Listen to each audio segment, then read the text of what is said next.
Welcome to news Adda. Fast food తింటే వ్యాధులను ఆహ్వానించినట్లే. ఇప్పుడంతా ఫాస్ట్ కల్చర్. బిజీగా గడిపేవారు నోటికి రుచిగా ఉంటుందని చాలా మంది ఫాస్ట్ ఫుడ్ సెంటర్లను ఆశ్రయిస్తున్నారు. వేడిగా తింటున్నామని, టేస్టీగా ఉందని భావిస్తున్న వారు చేతుల తమ ఆరోగ్యానికి ముప్పు తెచ్చుకుంటున్నారు. ఫాస్ట్ ఫుడ్ సెంటర్లోకి వెళ్ళి ఆకలి తీర్చుకుంటున్నామని అనుకుంటున్నారే కానీ అక్కడ తీసుకున్న ఆహార పదార్థాల వల్ల రోగాలను కొని తెచ్చుకుంటున్నాము అనే విషయాన్ని మర్చిపోతున్నారు. కొన్ని ఫాస్ట్ ఫుడ్ సెంటర్లలో ఆహార పదార్థాల తయారీకి నాసి రకమైన కల్తీ నూనెలు, రంగురంగుల రసాయనిక పదార్థాలు వినియోగిస్తారు.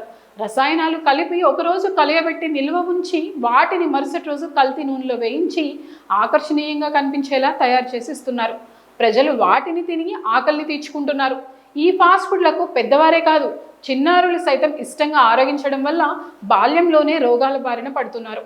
కొందరు ఫాస్ట్ ఫుడ్ సెంటర్ల వద్ద యజమానులు ఎలాంటి పరిశుభ్రత పాటించకుండా వంటకాలు చేసిన వ్యర్థ పదార్థాలను అక్కడ పారవేసి నిల్వ ఉంచడం వల్ల ఈగలు, దోమలు తినే పదార్థాలపై వాలుతుంటాయి. అంతేకాకుండా రోడ్డు పక్కనే ఈ సెంటర్లు ఉండడం వల్ల ఆహార పదార్థాలపై వాహనాల రాకపోకలతో ఎగసిపడే దుమ్ము, ధూళి పడుతుంది.